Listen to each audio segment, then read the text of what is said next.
Hello साथियों, नमस्कार, सभी का स्वागत, मोस्ट वेलकम आज की क्लास में, जहां पर हमारा नया चैप्टर चल रहा है टीचिंग मॉडल्स और it's uses. Teaching models and it's uses. देखो, टीचिंग मॉडल क्या होता है पता है आपको? हर एक टीचर स्टूडेंट को पढ़ाने के लिए कोई ना कोई मॉडल प्रिपेयर करता है, कोई तैयार करता है, कोई कंटेंट्स तैयार करता है। कंटेंट्स भी एक प्रकार का मॉडल ही है ना? अब जो मॉडल अपन प्रिपेयर करते हैं, वो मॉडल प्रिपेयर करने का एक उद्देश्य होता है। इंस्ट्रक्शन कह दो आप, निर्देश भी मॉडल होते हैं। अभी जैसे मैं आपके लिए बना के लाया हूँ, ये मॉडल ही हैं सारे, ठीक है ना? अब ये इंस्ट्रक्शंस हैं, मॉडल हैं या कंटेंट्स हैं, ठीक है ना? तो ये आपको याद रखना है कि जो इंस्ट्रक्शंस होते हैं टीचिंग लर्निंग के, है ना, उस टीचिंग लर्निंग के इंस्ट्रक्शंस को अपन टीचिंग मॉडल कह देते हैं। और वो टीचिंग मॉडल कई तरह के होते हैं। आपका कंटेंट्स भी टीचिंग मॉडल के अंदर आता है, आप जो हेल्प गाइड लेके आते हो वो भी टीचिंग मॉडल के अंदर आता है, या फिर आप जो ऑडियो वीडियो टैब चलाते हो वो भी टीचिंग मॉडल के अंदर आता है। कंप्यूटर भी सारा टीचिंग मॉडल के अंदर आता है। तो ये टीचिंग मॉडल है, कैसे आप इनका यूज करते हो। तो देखो, टीचिंग मॉडल दरअसल एक अपन अधिगम क्या मानते हैं? अधिगम को मानते हैं कि विद्यार्थी के व्यवहार में परिवर्तन, लर्नर के व्यवहार में परिवर्तन, लर्नर के बिहेवियर में चेंजेस लेकर के आना ही लर्निंग है, राइट? अधिगम करने वाले के व्यवहार में परिवर्तन करना ही लर्निंग है। और टीचिंग मॉडल का उद्देश्य भी यही है कि विद्यार्थी के व्यवहार में परिवर्तन आए, कैसे भी करके। तो इसका जो अगर मोटा मोटा तौर पे देखें तो जो टीचिंग ये मॉडल हैं,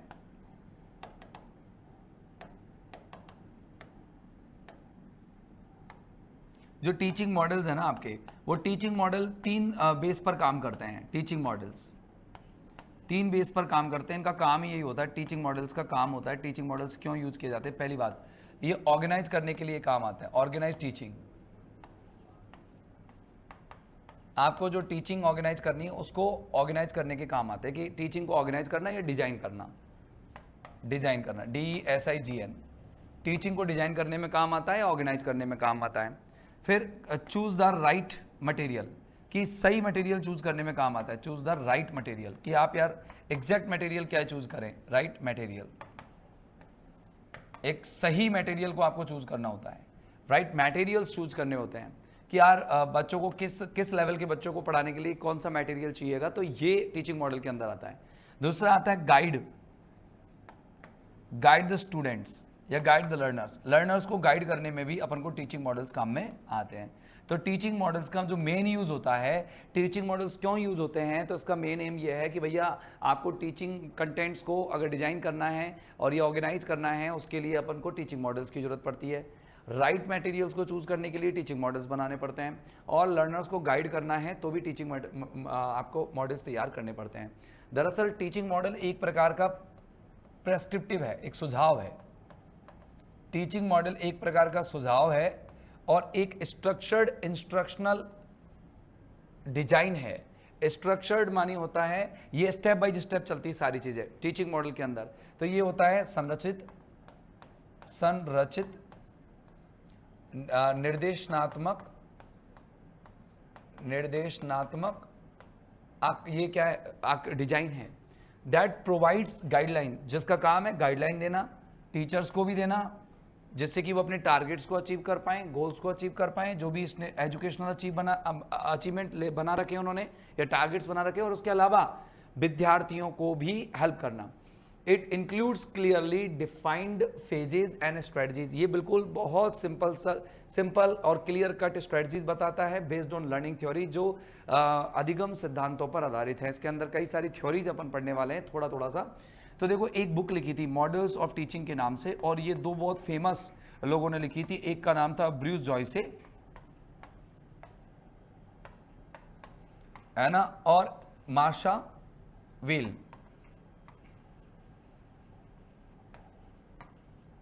मार्शा वेल, तो ये आपको याद रखना है। ब्रूस जॉयसे और मार्शा वेल ने ये बुक लिखी थी मॉडल्स ऑफ टीचिंग, और ये मॉडल्स ऑफ टीचिंग से बहुत सारी थियरीज लिए गए, बहुत सारे सिद्धांत लिए गए। तो अपन इन सारी चीज़ों को अपन 1 to 1 या 1 on 1 पढ़ना शुरू करते हैं।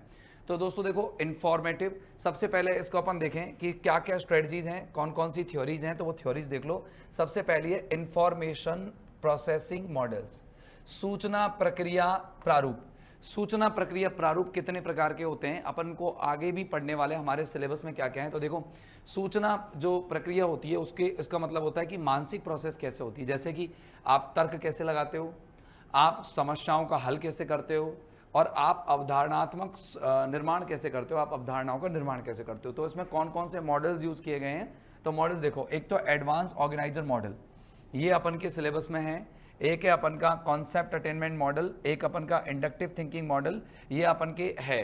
तो अपन की जो नॉर्मल सिलेबस में है, एक आपका इंफॉर्मेशनल प्रोसेसिंग मॉडल्स, ये तो है ही। तो अब यहाँ पर ध्यान रखना कि आपको पूछे कि ऑर्गेनाइजर मॉडल किसने दिया था, तो डेविड ऑसबल ने दिया था। और आपको जेरोम ब्रूनर याद रखने पड़ेंगे कॉन्सेप्ट अटेनमेंट मॉडल के लिए, और आपको हिल्डा टाबा याद करने हैं इंडक्टिव टीचिंग मॉडल के लिए, और साइंटिफिक इंक्वायरी मॉडल के लिए रिचर्ड सचमैन आपको याद रखने हैं। दरअसल पर्पज की भी बात करेंगे कि जैसे एडवांस ऑर्गेनाइज मॉडल अपन बनाते हैं तो इसका मतलब क्या है कि स्टूडेंट्स को नए कंसेप्ट्स को नॉलेज कराए और पूर्व ज्ञान से जोड़े, वो एडवांस ऑर्गेनाइजर होता है। एडवांस ऑर्गेनाइजर का मतलब होता है पिछले ज्ञान से नए ज्ञान को जोड़ना। दूसरी बात, कॉन्सेप्ट अटेनमेंट मॉडल का मतलब क्या होता है कि इसमें टीच किया जाता है ऑर्गेनाइजेशन एंड लॉजिकल थिंकिंग को, मतलब कैटेगराइजेशन और क्या लॉजिकल थिंकिंग को। मतलब इसमें क्या स्टेप बाय स्टेप सोच बढ़ाई जाती है आपकी, एक कदम फिर आगे कदम, अगला अगला क्या सोचोगे, इसके बाद क्या सोचोगे, एक सिक्वेंशियल थिंकिंग होती है इसके अंदर। इसके अंदर क्या होता है, इंडक्टिव थिंकिंग मॉडल का मतलब इसके जनरलाइजेशन होता है डेटा का, जो डेटा आपने बनाया, जो डेटा आपके माइंड में वो सभी पर आप लागू कर देते हो, वो इंडक्टिव थिंकिंग होता है। साइंटिफिक इंक्वायरी क्या होती है, ये साइंटिफिक इन्वेस्टिगेशंस के लिए काम आता है और क्वेश्चनिंग के लिए काम आता है। अगला देखना, सोशल इंटरेक्शन मॉडल, मतलब आपने पहला पढ़ा इंफॉर्मेशनल या इंफॉर्मेटिव प्रोसेसिंग मॉडल्स, और अब आपने पढ़ रहे हैं कौन से, सामाजिक संप्रेषण मॉडल्स। सामाजिक संप्रेषण मॉडल में आपके दो प्रकार के मॉडल हैं। इनका काम होता है लर्निंग थ्रू सोशल एंगेजमेंट, जब आप समाज में जाते हैं तो उससे आप सीखते हैं और सहयोग से सीखते हैं। इसमें ग्रुप लर्निंग होती है, एक प्रकार की कोऑपरेटिव लर्निंग होती है, तो उसको कहते हैं ग्रुप इन्वेस्टिगेशन मॉडल, है ना। ग्रुप इन्वेस्टिगेशन मॉडल दिया था हर्बर्ट थैलेन ने। किसने दिया था, हर्बर्ट थैलेन ने। आपको ये नाम याद रखने हैं, आगे आपको पढ़ाएंगे भी अपने सिलेबस के अकॉर्डिंग, जितनी भी चीज़ें वो आपको पढ़ेंगे तो अपन को ये याद रहेगी। प्रमोट करता है ग्रुप वर्क को, ये तो ग्रुप वर्क को प्रमोट करेगा ही। लेकिन अगला है role playing model. Role playing model होता ही आपको कम्युनिकेशन में काम आता है, समाज में जाओगे तो ये काम आएगा। रोल प्लेइंग मॉडल किसने दिया था, फैनी शेफ्टेल ने दिया था। फैनी शेफ्टेल ने दिया था। इससे क्या होता है, एम्पैथी यानी सहानुभूति बढ़ती है लोगों के प्रति, और सामाजिक क्या होती है, समझ आती है बच्चे के अंदर। एक है ज्यूरिस्प्रूडेंशियल इंक्वायरी मॉडल। ज्यूरिस्प्रूडेंशियल इंक्वायरी मॉडल ये दिया था डोनाल्ड ओलिवर ने। किसने दिया था, डोनाल्ड ओलिवर ने। ये प्रोत्साहन देता है डिस्कशन को सामाजिक मुद्दों पर, कि आप डिस्कस करो ज़्यादा से ज़्यादा। ये वाला नाम याद रखो ना रखो, डोनाल्ड ओलिवर याद रख लेना, ओलिवर और शेवर ने दिए थे वैसे तो। अब आता है पर्सनल डेवलपमेंट और मॉडल। आपने एक पढ़ा इंफॉर्मेशन प्रोसेसिंग, और दूसरा पढ़ा सोशल, तीसरा पढ़ रहे हैं अपन पर्सनल। व्यक्तिगत विकास के मॉडल्स भी क्या होते हैं वो देखो। एक तो होता है सेल्फ ग्रोथ, इससे हो जाती है, रचनात्मकता विद्यार्थी के अंदर जाती है, और भावुकता का विकास हो जाता है। इसके अंदर ये तीन मॉडल्स आपको याद रखने हैं। एक है नॉन डायरेक्टिव टीचिंग मॉडल, जिसको कार्ल रोजर्स ने दिया था, और कार्ल रोजर्स जो हैं वो इनकरेज करते हैं कि सेल्फ डायरेक्टेड लर्निंग होनी चाहिए, बच्चा स्व अभिप्रेरित हो, स्व सीखें। आगे देखो, अगला है साइनेटिक्स मॉडल। ये विलियम गॉर्डन ने दिया था, और ये भाई साहब क्या कहते हैं, ये कहते हैं कि डेवलप करते हैं क्रिएटिविटी को थ्रू एनालॉजिकल थिंकिंग। ये रीजनिंग के काम की है, मतलब आप एनालॉजिकली सोचोगे तो आप क्या कर पाओगे, अच्छे से इस चीज़ को डेवलप कर पाओगे, मतलब आप लर्निंग को डेवलप कर पाओगे। अगला क्लासरूम मीटिंग मॉडल, ये इंपॉर्टेंट रहेगा। क्लासरूम मीटिंग मॉडल किसने दिया था, ये ग्लासर ने दिया था, और ग्लासर जो है विलियम ग्लासर, ये फोकस करते हैं कि कैसे प्रॉब्लम्स को सॉल्व किया जाए क्लासरूम कम्युनिटीज़ के अंदर, मतलब क्लास के ग्रुप्स के अंदर। अगला जो है पर्सनल हो गया। अगला है बिहेवियरल मॉडल्स। बिहेवियरल मॉडल्स व्यवहारवाद के जो प्रारूप कौन कौन ने दिए सुनो। ऑब्जर्वेबल, व्यवहार चेंज हो जाता है और पुनर्वलित होता है। इनके नाम आपने सुने होंगे, Sigmund Freud, Benjamin Bloom, V F. Skinner, इनके नाम सुने होंगे साइकोलॉजी के अंदर। एक है direct instruction model. Direct instruction मतलब सीधे प्रत्यक्ष निर्देशन मॉडल किसने दिए हैं, प्रत्यक्ष निर्देशन मॉडल दिए हैं सिगमंड फ्रायड ने। किसने दिए, सिगमंड फ्रायड ने। और ये structured fast phased teaching for mastery, ये क्या करते हैं, स्ट्रक्चर्ड यानी कि संरचनाबद्ध, फास्ट पेस्ड मतलब तेज गति वाली टीचिंग फॉर मास्टरी, मास्टरी के लिए टीचिंग। मास्टरी लर्निंग मॉडल ये एक अलग से है जो ब्लूम ने दिया है, और ये सुनिश्चित करता है कि सारे स्टूडेंट्स अपने दक्षता को हासिल कर ले, जिस भी लैंग्वेज को सीख रहे हैं उसमें दक्षता हासिल करें। अगला है प्रोग्राम्ड इंस्ट्रक्शन मॉडल, जो BF स्किनर ने दिया है। ये सिक्वेंशियल लर्निंग को सेट करता है विद इमीडिएट फीडबैक, और उससे तुरंत ही फीडबैक भी प्राप्त हो जाते हैं। ठीक है, तो ये आपके 4 टाइप के थे। अब अपन बात करते हैं कैरेक्टरिस्टिक्स क्या है टीचिंग मॉडल के, क्या चरित्र हैं, क्या गुण हैं, टीचिंग मॉडल किस तरीके से आप लोगों को हेल्प करता है। तो देखो, सबसे पहली बात तो प्लान्ड अप्रोच होता है। प्लान्ड अप्रोच मतलब पहले से ही प्री प्लानिंग होती है। आप किसी भी अप्रोच को अपनाते हो या कोई टीचिंग मॉडल अपनाते हो तो प्री प्लानिंग के बेस्ड होता है वो। पूर्व प्लानिंग, पूर्व योजना के आधार पर इसको अपनाया जाता है। प्री प्लानिंग के बिना अपन इसको नहीं करते हैं। दूसरी बात, गोल ओरिएंटेड स्ट्रक्चर होता है, मतलब आप इसमें लक्ष्य को पहले निर्धारित करते हैं और लक्ष्य निर्धारित करके ही आप अपने टीचिंग मॉडल्स को प्रिपेयर करते हैं। जैसे प्रत्येक मॉडल बनाया जाता है, क्यों बनाया जाता है कि जिससे कि स्पेसिफिक इंस्ट्रक्शंस को, इंस्ट्रक्शनल ऑब्जेक्टिव्स को प्राप्त किया जा सके। जैसे मैं उदाहरण समझाता हूँ, जैसे कोई कॉन्सेप्ट है, उसकी प्रारूप आपको बताना है, आपकी पूछताछ कौशल को पता लगाना है, आपकी प्रॉब्लम सॉल्विंग कैसी है उसका पता लगाना है, या फिर आपका सोशल इंटरेक्शन कैसा है या सोशल डेवलपमेंट कैसा है ऐसा पता लगाना है। तो हर चीज़ के पता लगाने के लिए अलग अलग स्पेसिफिक मॉडल होते हैं। जैसे मान लो मुझे आपका व्यवहार परिवर्तन पता लगाना है, व्यवहार का पता लगाना है, तो मैं एक ऐसा मॉडल तैयार करूंगा टीचिंग का, एक ऐसा प्रारूप तैयार करूंगा या तो एक ऐसा गेम तैयार करूंगा जिससे आपका व्यवहार पता लगेगा। ये एक सोशल सर एक बार फ़ोन देखना, कौन का फ़ोन आया था, अर्जेंट है तो। एक सामाजिक, मतलब मुझे मान लो आप लोगों का व्यवहार चेंज करना है, तो मैं एक ऐसा गेम तैयार करूंगा जिसमें आप लोग एक दूसरे के साथ कम्युनिकेट करोगे तो आपके व्यवहार का जजमेंट वहां पर पता लग जाएगा, आपका जजमेंट वहां क्लियर हो जाएगा। तो ऐसे टीचिंग मॉडल्स तैयार करने होते हैं।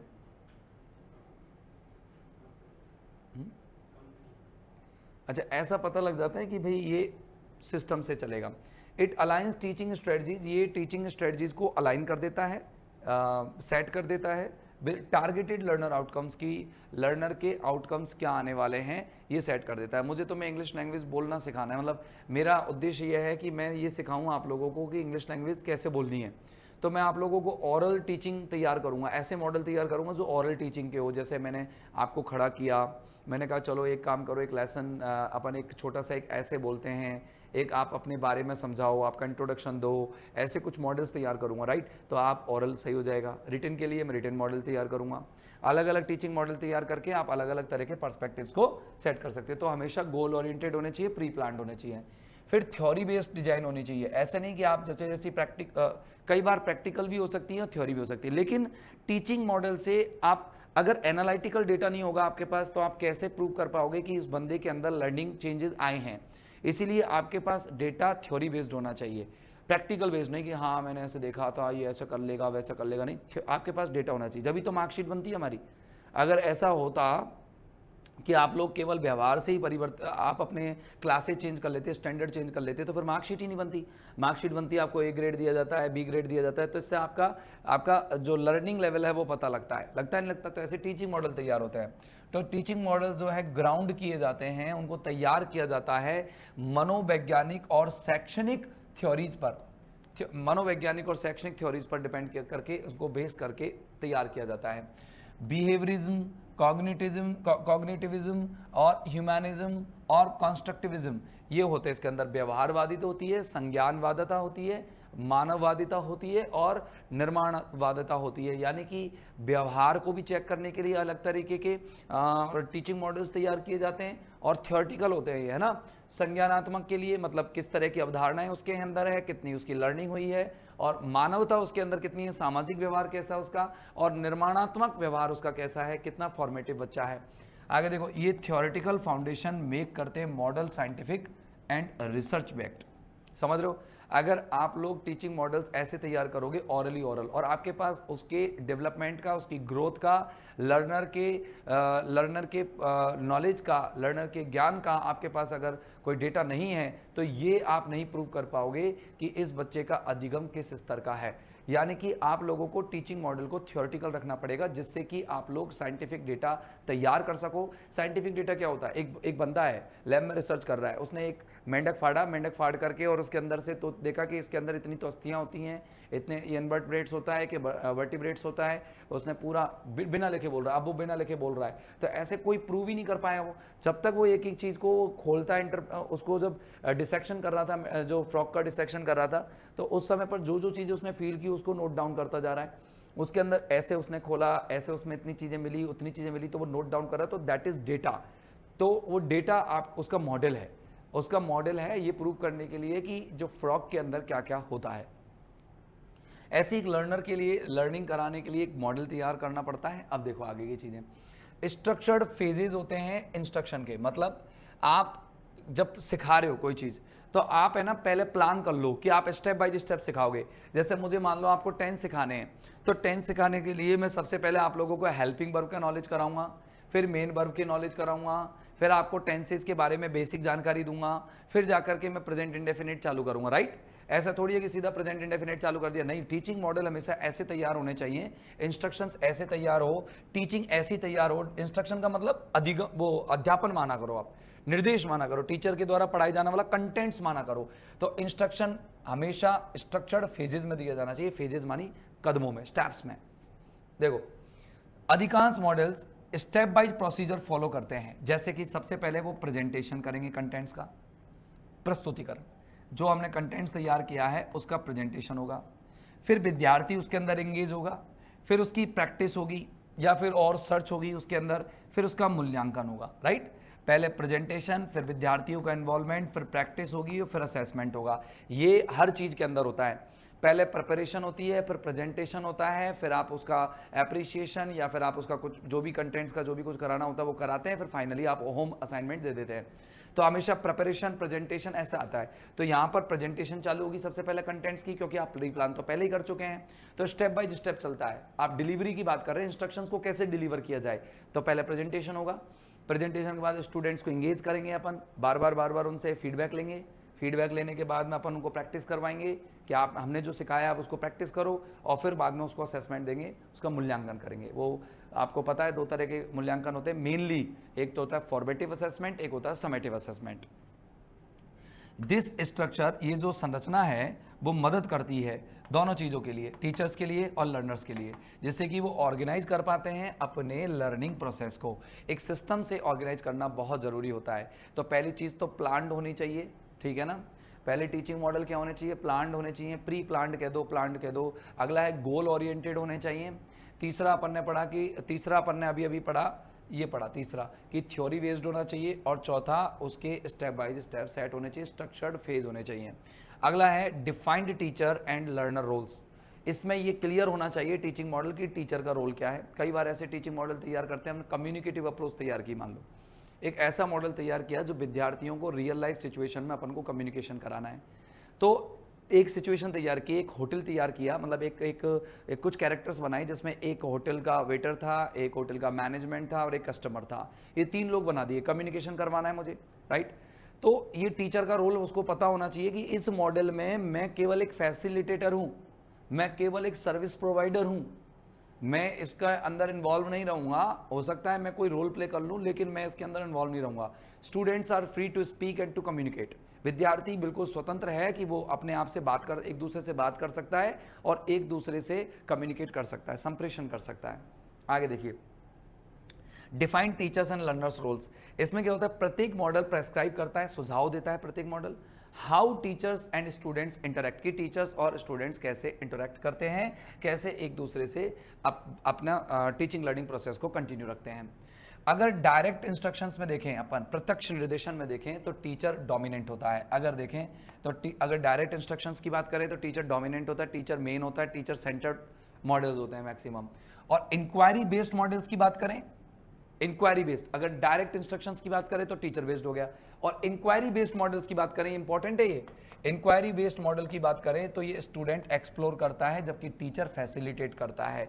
इंक्वायरी जब पूछताछ वाले मामले हो जाते हैं कि एक होटल में गया एक बंदा, मेरे को रूम मिलेगा क्या, रूम है क्या, ये पूछताछ वाले जो इंक्वायरी बेस्ड होते हैं ना, इंक्वायरी बेस्ड मॉडल सारे के सारे स्टूडेंट सेंटर्ड होते हैं, और डायरेक्शन जो बेस्ड होते हैं वो सारे के सारे टीचर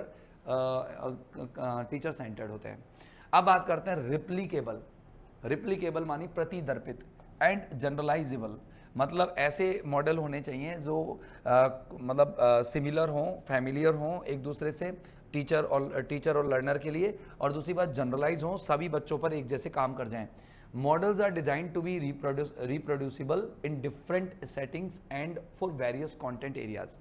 मॉडल्स ऐसे तैयार किए जाएं जो अलग अलग प्रकार के विषय वस्तु संबंधित क्षेत्रों में वो अलग अलग सेटिंग्स में काम कर सकें। रिप्लीकेबल होने चाहिए। एक मॉडल आपने यूज कर लिया फिर उसको आप दूसरी जगह पे यूज नहीं कर सकते, तो वो मॉडल ऐसा कोई यूजफुल नहीं है। आप हर सिचुएशन में उसे यूज कर सकें। कभी भी टीचर एक स्टूडेंट को वो लर्निंग कभी नहीं कराता जो जिंदगी में एक बार काम आएगी, हमेशा वो लर्निंग करवाता है जो हमेशा काम आती है। तो रिप्लीकेबल होना चाहिए, जनरलाइज होना चाहिए। उनकी इफेक्टिवनेस इज नॉट लिमिटेड। याद रखना, टीचिंग को इफेक्टिव बनाने के लिए ही तो टीचिंग मॉडल तैयार किए जाते हैं। भाई मेन काम तो यही है, टीचिंग को इफेक्टिव बनाना, टीचिंग को प्रभावी बनाने के लिए टीचिंग मॉडल तैयार किए जाते हैं। अब अगर मान लो हमने टीचिंग मॉडल तैयार करने में ही गड़बड़ कर दी हो तो वो इफेक्टिवनेस लिमिटेड नहीं होगी एक सब्जेक्ट के लिए और एज ग्रुप के लिए। ये याद रखना है, जनरलाइजेशन होना चाहिए कि आप टीचिंग मॉडल्स ऐसे तैयार करो जो लिमिटेड ना हो, कि किसी एक सब्जेक्ट के लिए लिमिटेड हो या फिर किसी एज ग्रुप के लिए लिमिटेड हो, साइंटिफिक हो, हर जगह, हर पॉइंट्स पर, हर सेटिंग्स के अंदर, हर स्टूडेंट के, हर एज ग्रुप के लिए वो काम आ जाए। अगला है प्रमोट एक्टिव लर्निंग। अब ऐसा भी नहीं कि ऐसे मॉडल तैयार कर लो जिसमें केवल टीचर ही टीचर बोलता जाए, जैसे अभी फिलहाल मैं बोल रहा हूं आप सुन रहे हैं। तो ऐसा मॉडल तैयार हो जो बच्चों को भी इंगेज करके रखें, जो बच्चों को भी एक्टिव बनाए, ठीक है ना। तो अब ध्यान से सुनना, teaching models promote active participation by students rather than passive reception. ऐसा नहीं होना चाहिए कि ऐसे टीचिंग मॉडल्स तैयार हो। आज अब ऑनलाइन चली गया, जब करे क्या, ऑनलाइन चलने का मतलब यही होता है कि बच्चे बिल्कुल पैसिव हैं, और अब लाइव लगा ले तो लाइव में आप देखना पसंद नहीं करोगे, टाइम खराब होगा। 1.5 गुना स्पीड में आप देखना शुरू करते हो।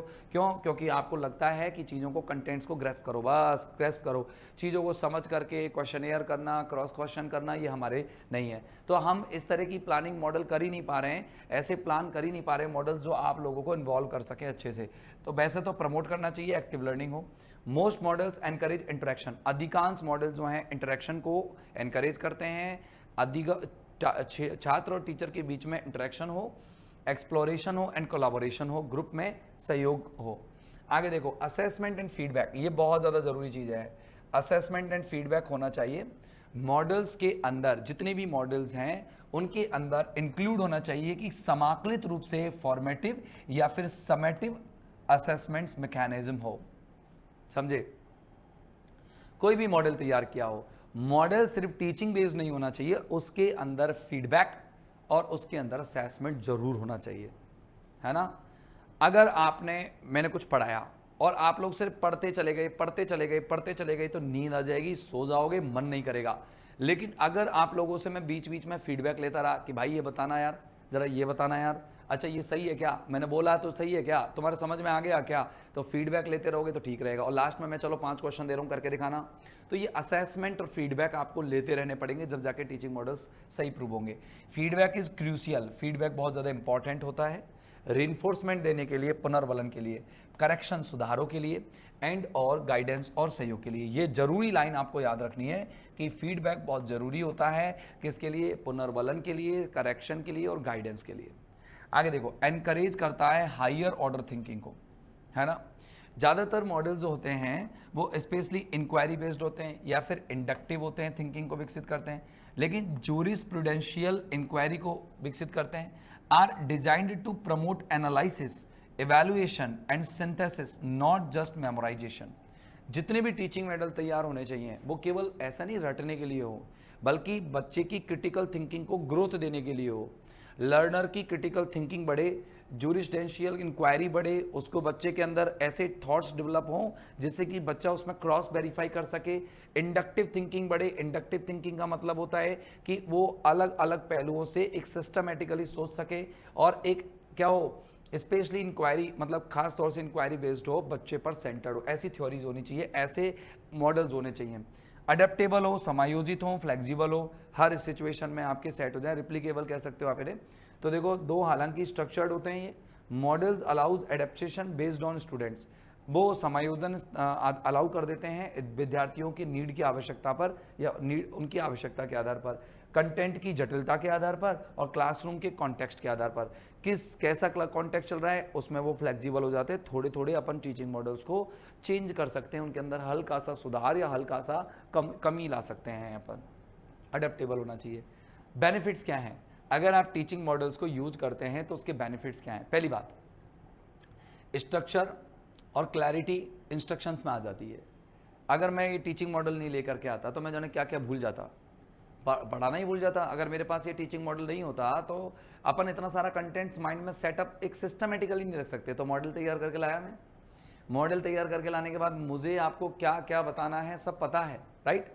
तो हम क्या कर रहे हैं, एक स्ट्रक्चर, मैंने एक स्ट्रक्चर तैयार कर लिया। सबसे पहले अपन ने टीचिंग मॉडल्स के बारे में पढ़ा, फिर उसके टाइप्स पढ़े, फिर किस किस टाइप के होते हैं, फिर अपन ने उसके कैरेक्टरिस्टिक्स पढ़े। अब कैरेक्टरिस्टिक्स पढ़ने के बाद बेनिफिट्स पढ़ रहे हैं, राइट, पढ़ रहे कि नहीं पढ़ रहे। तो ऐसे ही एक एक चीज़ को सिस्टमेटाइज करके ही अपन क्या कर सकते हैं, टीचिंग मॉडल्स को यूज करते हैं। तो प्रोवाइड करता है स्ट्रक्चर को और क्लैरिटी को, किसके अंदर, इंस्ट्रक्शंस के अंदर। टीचिंग के अंदर क्लैरिटी आ जाती है, कंटेंट्स होगा तो क्लैरिटी होगी, कंटेंट्स होगा तो, और स्ट्रक्चर्ड होंगे पूरे। Ensure alignment with learning goals, इससे क्या होता है, जो आपका टारगेट है ना, टारगेट जो आपने बना रखा है, टीचिंग टारगेट या फिर लर्निंग टारगेट जो भी बना रखा है, उसके साथ अलाइनमेंट हो जाता है टीचिंग का। मतलब जो बच्चों ने सीखने का, अधिगम का जो टारगेट बना रखा है, जो टीचर ने सिखाने का टारगेट बना रखा है, दोनों को अलाइन करना होता है। ये प्रोत्साहन देता है कि डाइवर्स इंस्ट्रक्शनल स्ट्रेटजीज हों, अलग अलग प्रकार की निर्देशनात्मक रणनीतियाँ हों, कि समाज के व्यवहार को, अगर सामाजिक व्यवहार को सही करना है तो उसके लिए अलग मॉडल तैयार होगा। मनोवैज्ञानिक व्यवहार सही करना है तो मनोवैज्ञानिक मॉडल तैयार होंगे। किसी बच्चे का संज्ञानात्मक व्यवहार, संज्ञानात्मक जानकारी देखनी है या जांचनी है, उसको बढ़ावा देना है तो कॉग्निटिव मॉडल्स तैयार होंगे। ऐसे ही लैंग्वेज मॉडल्स तैयार होंगे। अलग अलग मॉडल्स अलग अलग चीज़ों के आधार पर तैयार किए जाते हैं। ये फैसिलिटेट करते हैं डीपर अंडरस्टैंडिंग की गहरी समझ हो जाए और वो चीज़ जो समझे हम वो दिमाग में सेट रहे, रिटेंशन रहे। सपोर्ट्स डिफरेंशिएशन इंस्ट्रक्शंस, और वो सपोर्ट करता है कि डिफरेंशिएटेड इंस्ट्रक्शंस, अलग अलग प्रकार की लर्निंग जो है उसको सपोर्ट करता है टीचिंग मॉडल। अलग अलग तरह की लर्निंग को सपोर्ट करने में काम तो आता है। डिफरेंट डिफरेंट टाइप के लर्नर्स, डिफरेंट टाइप की टीचिंग मॉडल्स, लेकिन वो सब में काम आ जाती है ऐसे। हाँ, उस टाइप के सभी एज ग्रुप से सेट हो जाए वो ऐसे भी होना चाहिए, है ना। अगला है एलिमेंट्स। देखो टीचिंग मॉडल के क्या क्या एलिमेंट्स हैं।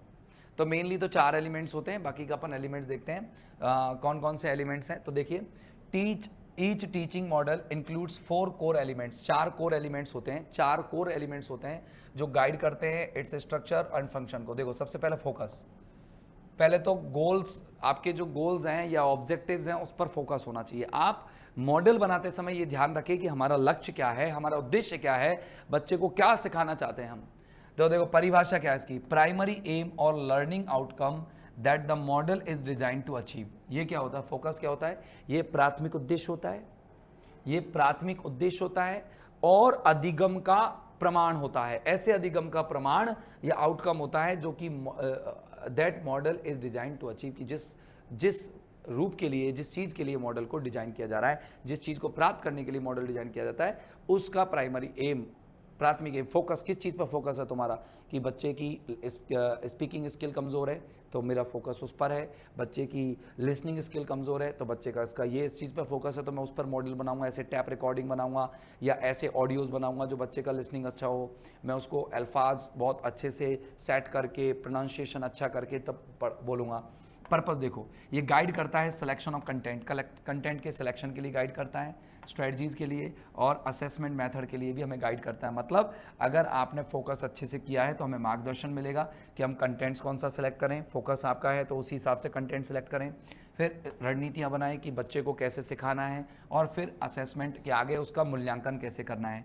एग्जाम्पल जैसे focus of the concept attainment model, ये जो कंसेप्ट अटेनमेंट मॉडल है वो फोकस करता है to develop students ability to categorize and reason logically. वो क्या करता है, ये विद्यार्थी के अंदर एक क्षमता बढ़ा देता है कि वो चीज़ों को श्रेणीबद्ध कर सकता है और क्या है, रीजन लॉजिकली, और वो तर्क के साथ वो क्रमबद्ध तरीके से उनको जमा सकता है।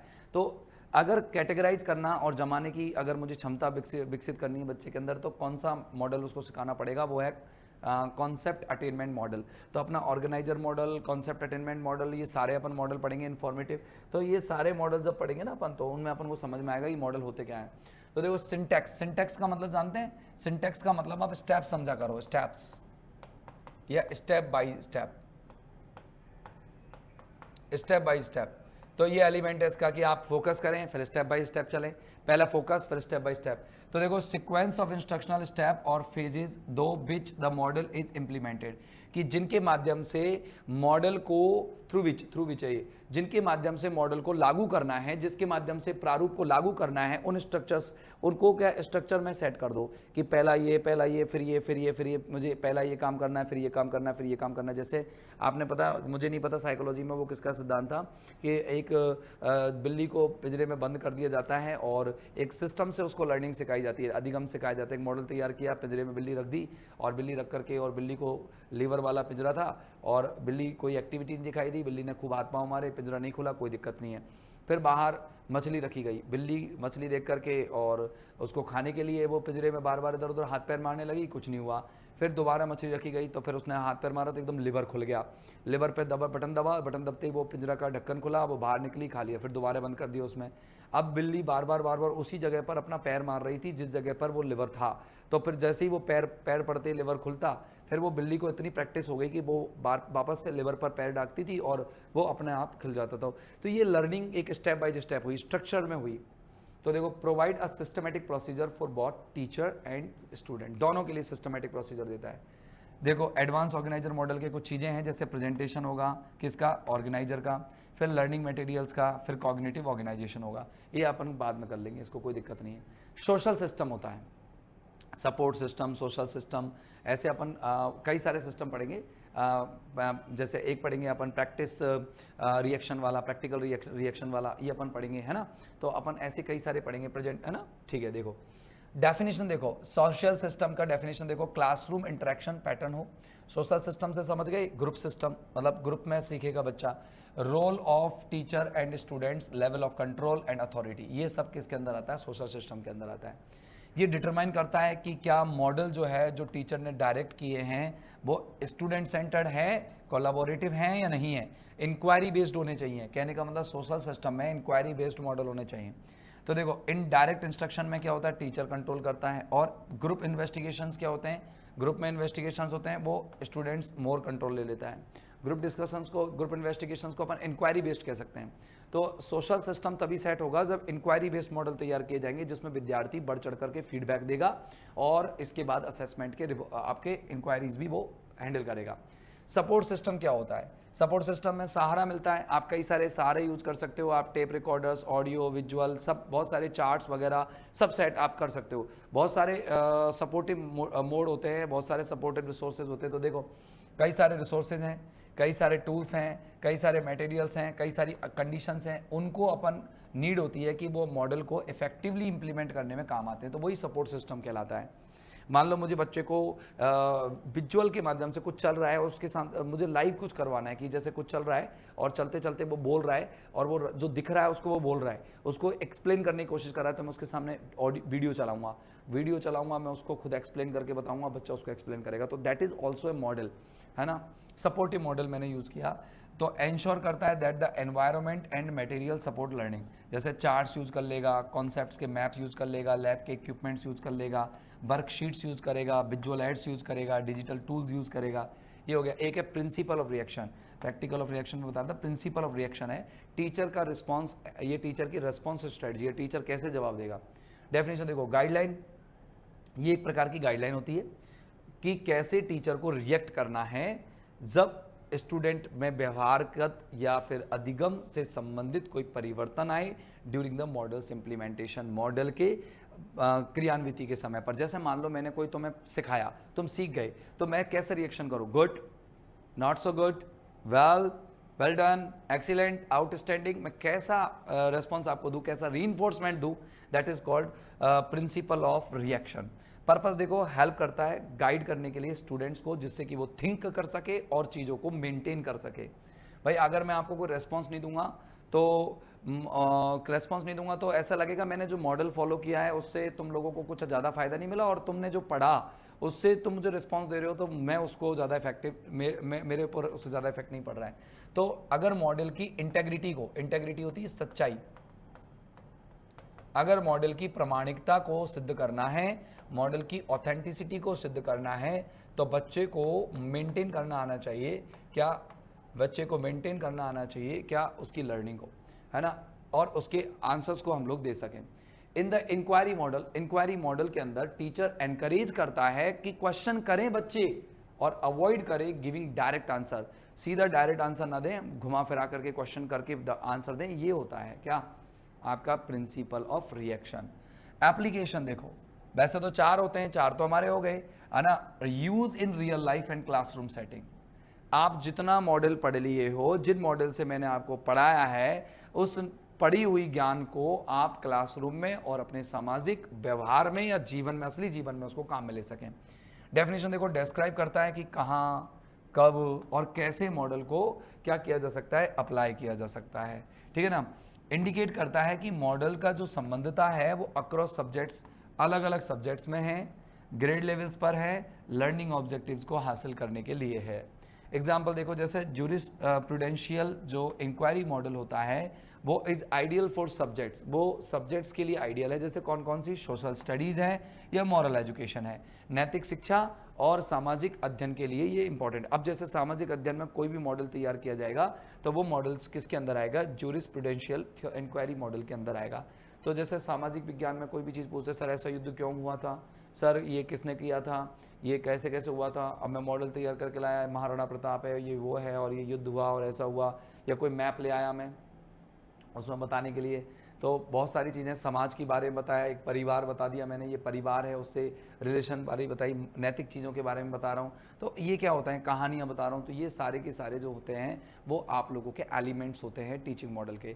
तो दोस्त, अपन के टीचिंग मॉडल लगभग आपकी परिभाषा, टीचिंग मॉडल से संबंधित कैरेक्टरिस्टिक्स, उसके टाइप्स, उसका अपन ने छोटे छोटे थ्योरीज जो टीचिंग मॉडल्स हैं वो अपन विस्तार से अंदर पढ़ेंगे ही। कल अपन ऑर्गेनाइजिंग मॉडल उठाएंगे, पहला जो एडवांस ऑर्गेनाइजर मॉडल, और पहला मॉडल है वो उठाएंगे अपन और उसको अपन पढ़ेंगे, ठीक है।